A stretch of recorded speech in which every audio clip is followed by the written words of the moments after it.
风俗业，一个让人听了就脸红心跳的行业，但生意却异常兴隆。仅 GDP 就占该国的 0.4%， 从业者数量早已超30万。今天就介绍一部主题特别的日剧《水果宅急便》，主角孝田因失业无奈离开东京回老家，老朋友三金得知后，邀请他来自己的店里做实习店长。可孝田到了之后才发现真相，这是一家提供上门服务的风俗店，简称 Delive Health。 在这行业里，店家不提供场所，员工直接上门到客人的酒店或住处服务，唯一的缺点是通常不涉及性行为，这家店也严格禁止此事，一旦发现立刻解雇。通过三金介绍，孝田认识了负责接送的正监，瑞子负责上传图片和整理杂物，还有几位以水果名字命名的女孩。这时客人打来电话订货，三金马上叫孝田把架子上的漱口水、跳跳糖等正品放进篮子准备好，然后开车带着蜜柑去指定的酒店。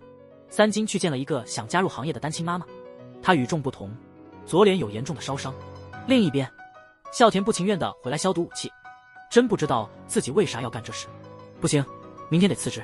第二天还没来得及说，三金就让他快带新来的柚子出宫，有事等回来再说。到了地方，客人看见柚子脸上的烧伤，吓了一跳，马上打电话要求换人。回到公司后，三金跟他说，柚子曾遭丈夫家暴，她的脸上烧伤是老公用熨斗烫的，后来她老公被警察抓了，两人也离婚了。但柚子后来才知道，这个禽兽曾用她名义借高利贷。柚子的境遇加上三金的冷漠态度，孝田决定留下来帮助柚子。于是接下来的日子里，如果有匿名客人，孝田都会优先让柚子接待。工作时也特别关照柚子的孩子，因为脸部烧伤，柚子常常得付出更多。为了生活，他被迫迎合那些变态客户的无理要求。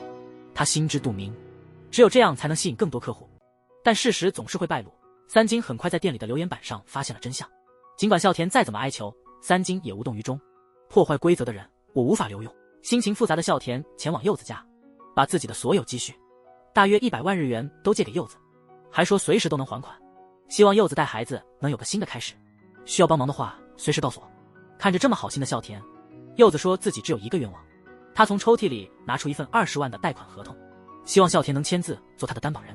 直到此刻，孝田才真正意识到，就算用尽所有家产，对柚子的困境也只是杯水车薪。他顿悟后立刻站起来拿回自己的钱，回到店里对着失落的孝田说，我们救不了任何人，别再做傻事了。就在那时，手机收到柚子发的信息，非常感谢你的好心，你真的很善良。看到这个地方，孝田突然决定留下，尽管帮不上忙，但他能用善良带给人们温暖。在风俗店工作1周后，孝田的技能越来越熟练。那天一位看上去很健康的女孩来店里找工作，并希望能立刻开始工作，因为她急着攒钱去整容。听了这话，三金显得很无奈，随后就给她取名西瓜，让瑞子带她去学习如何工作。她的长相说不上丑，但确实也挺一般。听到这话，孝田立刻反驳说，你这么说真的太对不起西瓜了。但进了店，三金就认为所有东西都是货物了，自然得从顾客视角看问题。如果是你，会从那么多水果里选西瓜吗？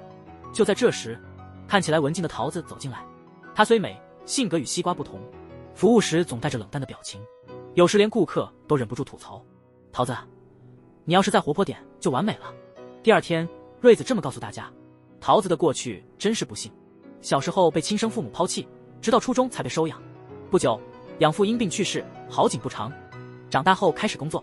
不幸的是，他加入了一家诈骗公司，公司老板用他的身份办了信用卡和贷款，在桃子签字后，老板就一夜之间逃走了。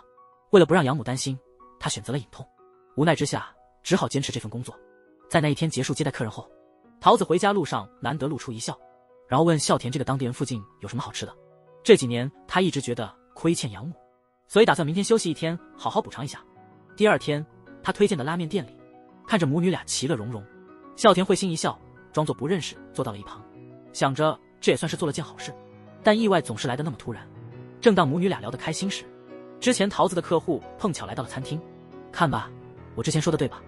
桃子笑起来更迷人，最后还故意很大声地说，下次我还要点你哦，桃子。这时妈妈也明白了女儿的工作，但她没有揭穿，只是努力控制情绪。虽是继母，但她非常了解女儿，但作为母亲，她真的不难过吗？这儿的菜真的很好吃哦，你爸肯定羡慕死我了，只有我独自享受这么多美食。孝田第二天才把这事说出来，大家都觉得那客人太过分，三金立刻决定把他拉黑。就在这时，桃子像往常一样平静走进店里，然后满脸笑容地向孝田道谢。你推荐的店真的很好吃，我和妈妈昨天都很高兴。这个女孩真坚强，面对人生不公，她没抱怨也没大哭大闹，只是默默的努力生活。突然，西瓜满脸泪水跑回来，在休息室大声诉说今天的经历，因为被客人因相貌羞辱，她觉得自己无法再忍受。看到这，桃子立刻插话：“你能不能不要因为这点事就哭呢？在座的妹子，哪个没遇到过这种事？你遇到的没过分的多了去了，但不都还在坚持干这份工作？想辞职就去辞吧，你不就是想赚点整容的钱？你肯定不懂我的感受。”见状，孝田赶忙上前阻止西瓜，希望他能冷静。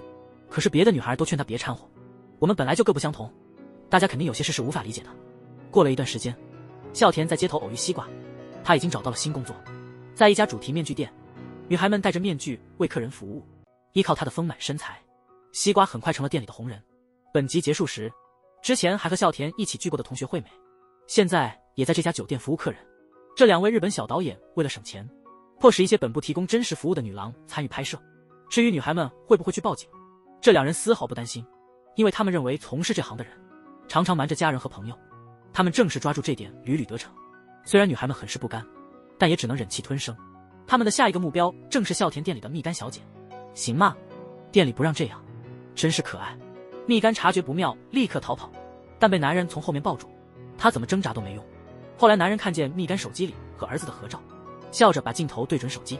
蜜柑想冲上去夺手机，却被另一男人重重一个耳光打回床上。看到蜜柑那副不甘示弱的样子，拿相机的男人立刻产生了兴趣。今天我来做主角吧。同时，楼下的正间吃完饭团准备离开，却被一辆车吸引了注意。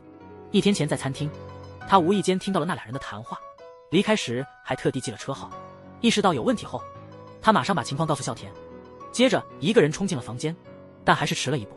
看到床上无助的蜜柑，正间气得直接暴怒。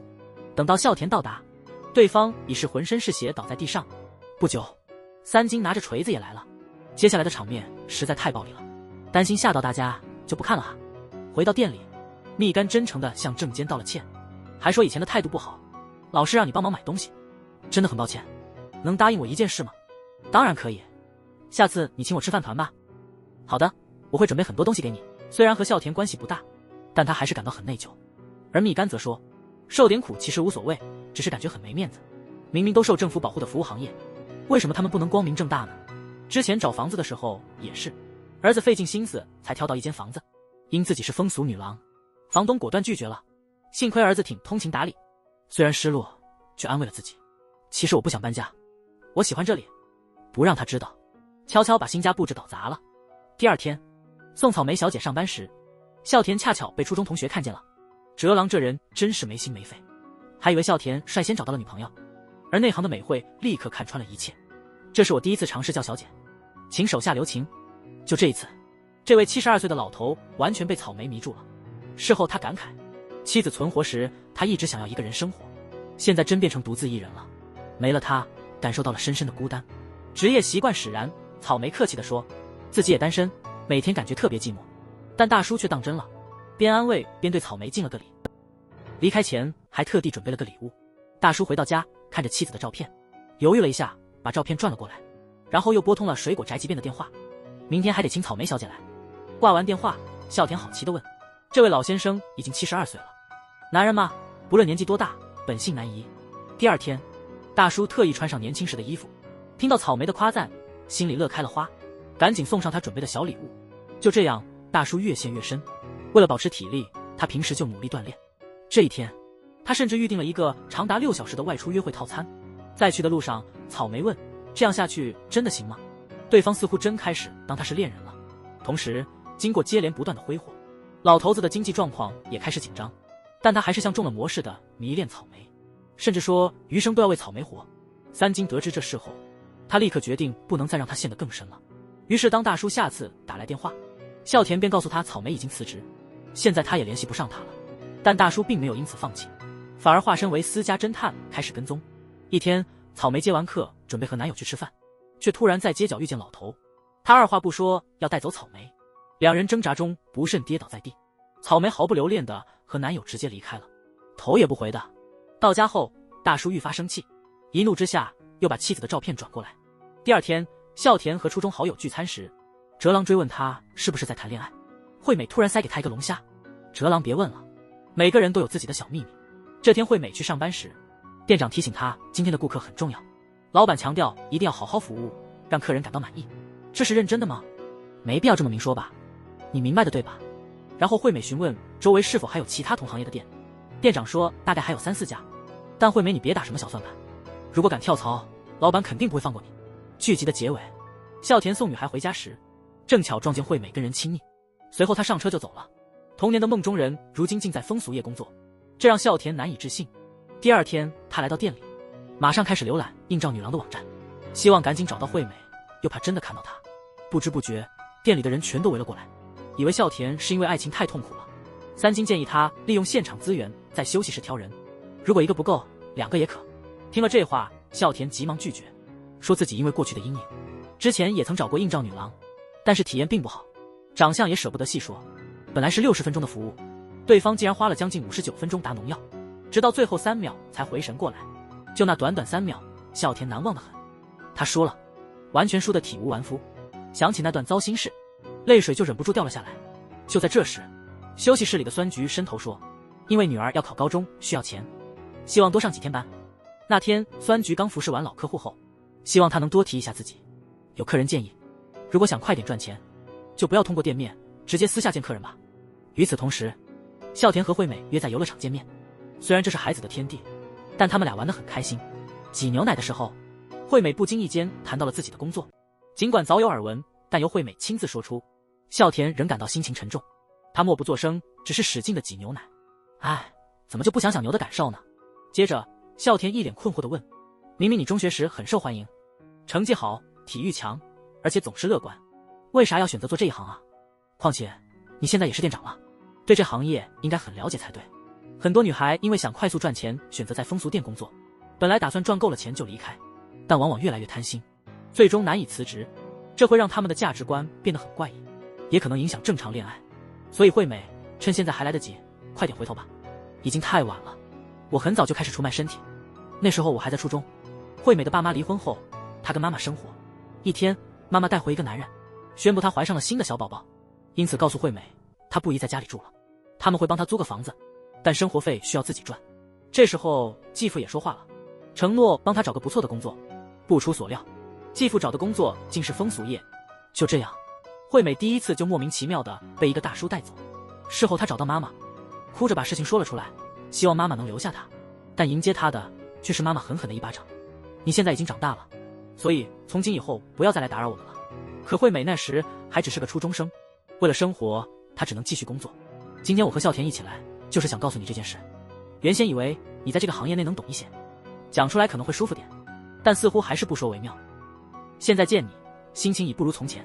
同时，三金发现酸菊又接私单，跟踪他们，竟然一起去了酒店。三金回去直接找孝田，让他把那些跟酸菊有染的客户拉黑，接着向酸菊索要100万罚款。看着孝田那犹豫的脸，三金立刻脸色一变，你这家伙最近是不是得意忘形了？拿钱办事得负点责任吧。酸菊得知此事后，他马上在餐馆跪下求孝田放过自己，泪流满面地说他还有个孩子要养，这笔钱他实在是凑不齐。看到这一幕，孝田心又软了，急忙说可以借你100万，但千万别让三金知道。正这时，三金突然出现了，我就知道你开不了口。酸菊，你这是背叛了我们店，我怎么也原谅不了叛徒，所以打算把你调到我朋友的浴场，浴场罚款100万，可以和那边的介绍费、培养费抵消。三金先生这样做是不是太过了？闭嘴吧！接私单不仅毁了店面声誉，越过我们的规定，顾客也会对你们肆意妄为。我这么做也是为了保护你们。洗浴中心的工作收入比我们这里多，你多挣点，好好供女儿上学。这事儿没那么简单，表面上她只是个普通的清洁阿姨，实际上她是巴嘎国的传奇红粉佳人。传言66年披头士在巴嘎国由她陪伴约翰列侬，从此以后，火龙果小姐就被业界誉为魔幻之手，无数男人梦寐以求享受她的独特服务。而这样一位传奇人物，现因年岁增长遭顾客冷眼。今晨早些时候，店里的骨干草莓和蜜柑接连电话来报，一个是感冒，一个家中有丧，都无法来工作了。听说了情况后，瑞子马上联络其他兼职女孩，可惜碰巧一个也没空。现在店里只有柠檬一个人。不巧的是，首位点餐的客人竟是那个特别爱投诉的。别无选择，孝田只好让柠檬试试，结果刚到门口就被要求换人。旁边的清洁阿姨突然华丽转变，孝田在迷茫中准备介入时，三金进来说让他试试吧，说他是传说中的火龙果呢。结果一被客人认出来就被换掉，还被嘲讽说如果我是女人到这年纪还在这行，早就自杀了。不过火龙果经验丰富，从说话声音就能听出对方是做什么的。肯定你是个销售员对吧？肯定是客户常投诉，他才来找我们家姑娘发泄。要知道人生挺有趣的，像你伤害别人，迟早会自食其果。换个角度看，那么能先温柔对待我吗？在火龙果的高超技术后，对方还专门打电话来感谢。这场操作让柠檬不禁怀疑自己，自问是不是真的不适合这行。那天下午接客时，他遇到了一个跟他很像的客人，两人近视程度相当，性格也挺像。结果这两个相似的人却蹦出了意外的火花。回程路上，孝田告诉他，这位客人似乎不太擅长与女孩相处，之前每次都是提前离开，而你是他第一次全程陪伴的人。看来柠檬你就是那种典型的治愈系女孩啊。次日，对方又专门点名请柠檬出来，安排了个店外约会。两人像久别重逢的老友，在公园里聊得越来越投机，都觉得非常合拍。这份喜欢实在是隐藏不住，连小自己的孝田都看出来了。他立刻建议说，既然这么喜欢，不如辞职，然后认真的和对方交往吧。柠檬说三金是他的恩人，收留了无处可去的他，现在自己怎能提出辞职呢？为帮柠檬，孝田偷偷找到三金，以不受客人喜欢为由让三金辞掉柠檬，但被直接拒绝，因为行业里女孩越多业绩才好。孝田不甘心，伪装成客人投诉柠檬，却被机敏的三金识破了。孝田别开玩笑了，快回来吧，柠檬这姑娘我已经解雇了。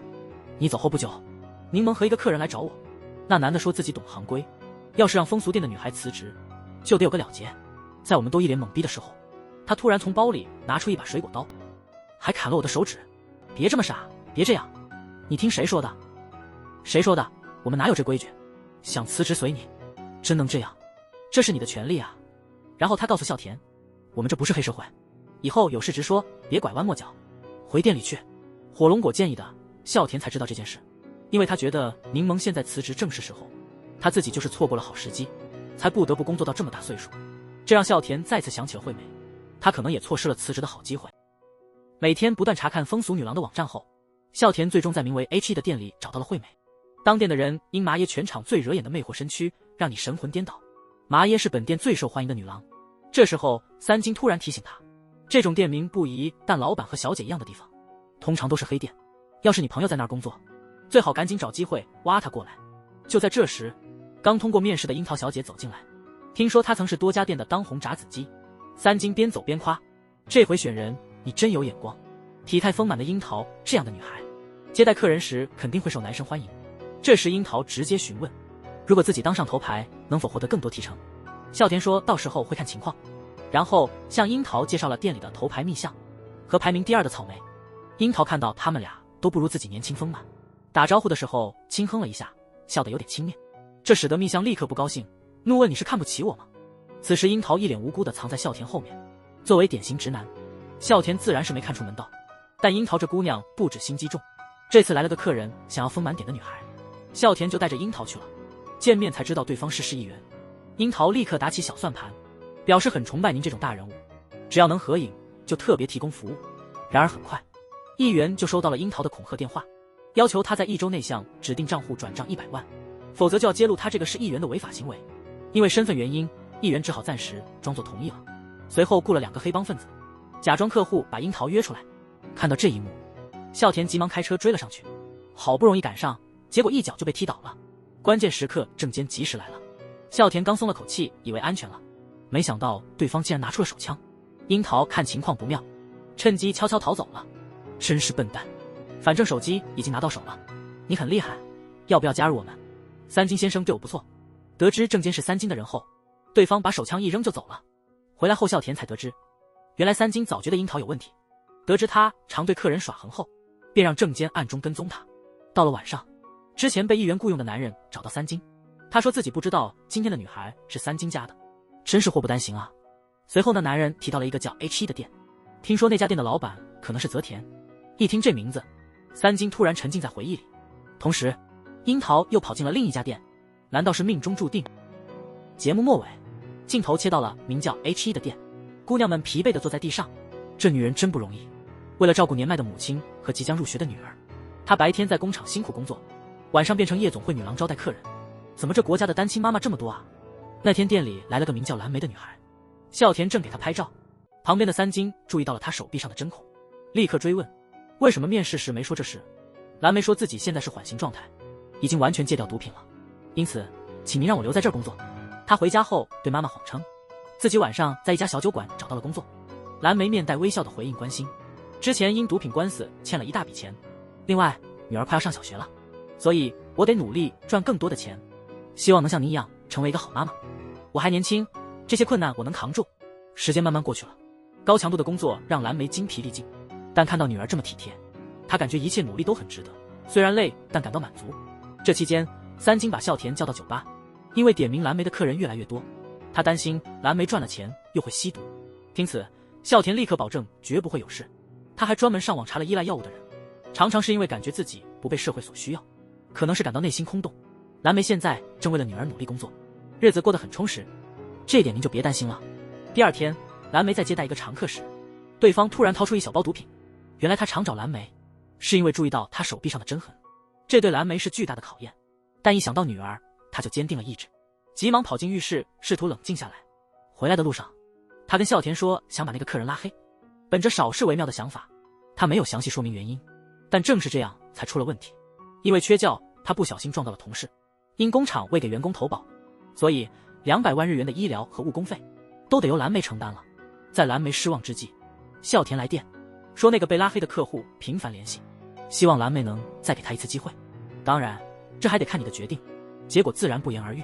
此时意志消沉的蓝莓没能坚持住，用本该给女儿买开学礼服的钱去买了毒品。回到店里，老练的三金立刻察觉到了问题，蓝莓推袖子却不愿意认错，他直接走上前把她推倒在沙发上，然后蹲下来脱鞋撕破丝袜，露出鞋指间那显眼的针眼。这时孝田终于明白了，他非常内疚，马上给蓝莓打了那通电话。蓝莓自责得很，尽管努力，他还是没能忍住，承认自己真不是个好母亲。三金就劝他去自首吧，因为傅西感觉除了进监狱别无选择了，主动自首对你而言其实是前进，你有妈妈也有女儿，有家人支持，你戒毒就有了动力，这次一定得坚决戒掉。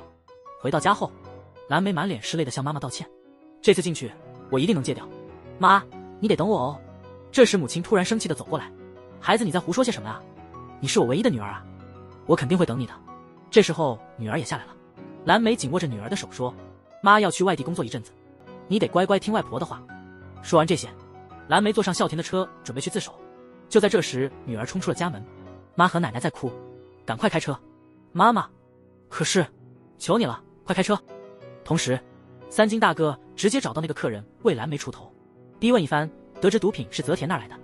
听到那名字后，三金再次沉思。在本集末尾，惠美告诉泽田她要辞职，泽田却毫不关心地拿出了一份文件，你妈的债我还没清呢，她现在是你唯一的家人啊，你真的要不理不顾她吗？看过第5集的人都清楚他妈是什么人，真搞不懂惠美在想什么，竟为这样的母亲把自己置于危险中。下班后，美女正忙着化妆，一个眼睛大大的顾客突然从后面出现，臭成小姐，我们来谈谈交往吧。这样说我可要当真了。行啊行啊，那你先给我你的联系方式。尽管发现男士背包中有全家旅行的宣传册，但臭成面不改色，完全不在意。之后他和同事一起去了家餐馆用餐，付账时臭成一直盯着郑坚口袋里的钱包。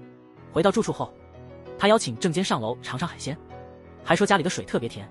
郑坚犹豫了一下，还是拒绝了，因为三金早就嘱咐过不能去店里女孩的家，但内心其实很是开心，毕竟这还是头一遭女孩子主动接近他，这让他这个恋爱小白忍不住有了初恋的感觉，兴奋地在街上唱着跳着。第二天，臭成给他带来了最爱的猪肉饭团，这种贴心的举动让郑坚更加喜欢他了。几天后，臭成提议一起外出玩耍，郑坚真是个恋爱新手，第一次约会居然带了一大袋饭团。这时臭成意识到自己手机忘带，就叫郑坚留在原地等，而他去取手机赶回来时，路边偶遇一名临盆孕妇。弄完这事儿天都黑了，你还没回家，因为你说让我等，肚子不饿吗？带的饭团这次派上用场了。第二天接客时，臭成像是遇见老熟人，一看清楚是谁，马上转身逃了。他告诉郑坚那男的是债主，现在他不能再回店了，那就带我快跑，越远越好。可他所说的讨债人其实是真正的受害者，他们原本打算下月结婚，结果男人把300万嫁妆给了臭成之后，他就像消失在空气中一样。后来男人调查发现，原来臭成是个惯犯，受害者不止他一个。另一方面，臭成忽然找郑坚借钱，郑坚二话没说就把钱给了他，奶背包少说也值100万，这些钱够用吗？不够，我家还有呢。看郑坚这么天真，臭成心软了，又把钱放回车上，以后别这么随便借钱了。后来还承认自己不是好人。你不是坏人，我就是坏人，你还送我红烧肉饭团呢，你是个好心人，要是能早点遇到你就好了。最终道别时，臭成把帽子送给了郑坚，他们可能再也不会见面了。这一集的结尾，三金在和朋友讨论泽田的毒品交易，朋友警告他不要急于行动，因为泽田似乎正与关西的那伙人合作，你得明白这一点，泽田特别讨厌你呢。而在另一头，哲郎也发觉了惠美的秘密。面对问询，孝田会怎么回应？遇到熟人时的服务体验如何？那天惠美像往常一样忙碌，打开门一看，竟然是老友哲郎，气氛马上变得尴尬。他还没反应过来，就被哲郎硬拉进屋。美惠误以为是孝田泄露了秘密，友情既然要结束，索性一不做二不休，立刻脱掉外套，然后从包里拿出几个办公软件。你先去洗个澡。看到这个，哲郎急忙说道，情况不是你想的那样，孝田从没跟我提过你，是我在网上看到你的照片，这次找你也是希望你俩能和解，我们3人毕竟是朋友，仅因工作和过往。美惠，你真的要舍弃这份友谊吗？那我们还是像以前一样去喝一杯吧。说完这些，哲郎站起来在桌上放了些钱，然后用一种奇特的方式离开了。与此同时，孝田送草莓回家，草莓分享到今天的客人非常帅，还夸他的技术很棒。虽然只是客套，但他听着还是挺开心的。回想起来，原本为了挣钱成了风俗工作者，时间不知不觉就这样流逝了。到今天他几乎一无所有，剩下的就是必杀技和空中技巧。最近一想到这些就会失眠。如果当初能再努力一点，人生是不是会有点不同呢？有时候变化看似微小，但我相信努力能带来改变。晚上见面时，哲郎提到今天看到惠美的事，聊着聊着，孝田意外发现这家伙居然是店里常客小土山。小土山这人真有点变态，小土山也不在意，反正他会自己来。这小石山真是不轻易放弃，都被拒了那么多次，肯定察觉到自己被列入黑名单了。这时惠美走了进来，孝田立刻板起脸来说，惠美，不如来我们店工作吧。今早三金告诉我，那个叫 H1 的店太恐怖了，他们会把女孩子强拉去上班，直到他们撑不下去为止，用完就被马上扔掉。真是命运多舛，童年的女神变成了风俗的从业员，而我竟成了她的老板，这种感觉真是难以言表。之前借用店长的身份，孝田把惠美挖来了，看到那张20万的贷款单，三金立刻说只要他找点熟人帮忙，惠美只需还本金200万。孝田，你就做他的担保人吧。惠美一听就拒绝了，但孝田觉得无所谓，因为他信任惠美，而且这笔钱他还能承担。你就安心在这里工作吧，只要别回那家店，其他都好说。三金这时站起来说，我这儿的店不会用钱来束缚你，再说了，有你这样的200万大概2-3个月就还清了。他毕竟是我从其他店挖来的，别在意。你看过他的身材了吧？就算不露脸，一打他电话客户就爆满了。就这么着，葡萄柚小姐开业了。工作几天后，惠美对这个地方挺满意的，客人一相处，同事们也特别照顾她，不像之前的店总是逼她做得完美。不过孝田最近看起来挺紧张的，毕竟她可是童年的梦中女神呢。今天天气真古怪，哲郎假扮顾客非邀惠美接待，这友情真是变了味。还好小田一听就拒绝了，这事儿你就别想了。另一处休息室，惠美跟李子小姐寒暄后，听她自言自语，感觉又被忽略了。一问才知道，2个月前李子爱上了一个客人，因为承诺结婚后才怀孕，她偷偷和他见了几次，可当发现月经迟迟不来后，那人各种借口不见面。现在电话号码也换了，因违反店里规定，她不敢跟老板说这事，而且她打算把孩子生下来。为了帮继子找到那男人，惠美就叫上孝田一起帮忙。很快就查到那人在一家大公司工作，正在和同事聊天的男人看到继子走过来，急忙把他带到一边说，因为丢手机才换了新号，如果你真的怀孕，我一定会负责，还说自己会回电话给你，所以请别再来我公司了。但李子不知道的是，这男人已经结了婚，晚上在公寓前他又戴上了婚戒，一回到家他立刻变成个溺爱妻子的男人。第二天见李子，他还带上了律师，要李子做 DNA 检测，如果孩子不是他的，别怪他无情。李子连根头发都没留下，这明显是在威胁他要小心行事。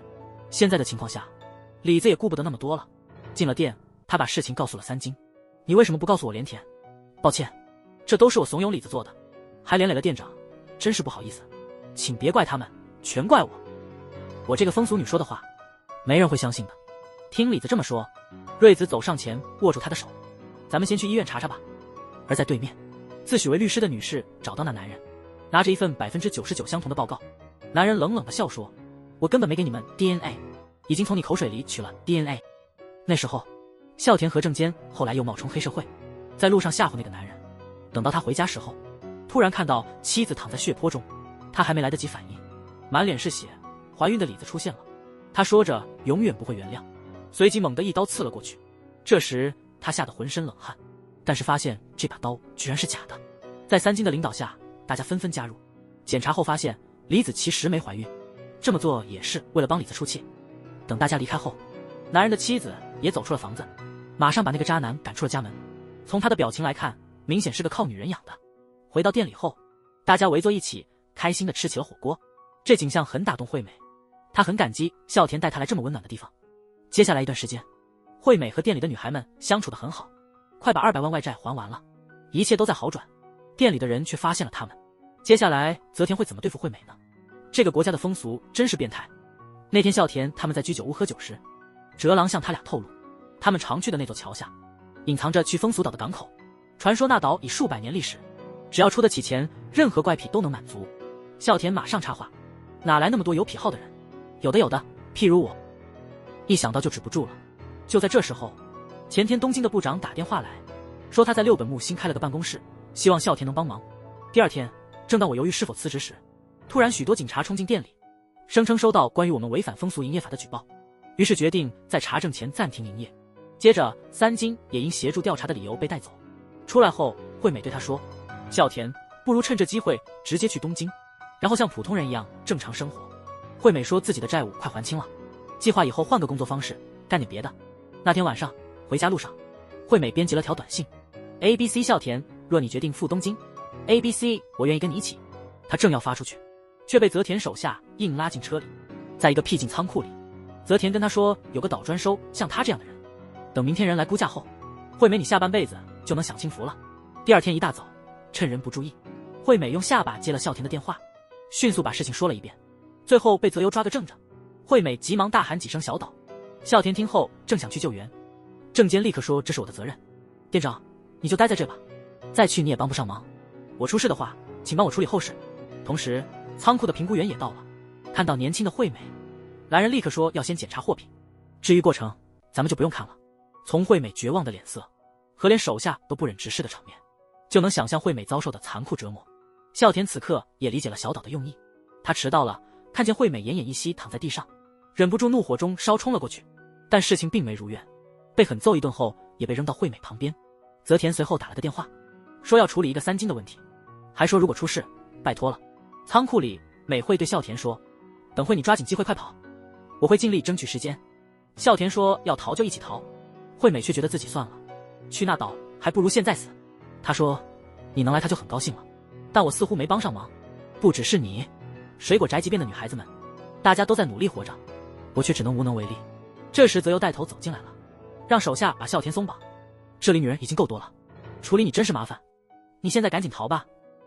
说完把孝田扔出去，艰难地站起来。孝田没逃，反而掏出口袋里的手枪，局面瞬间逆转。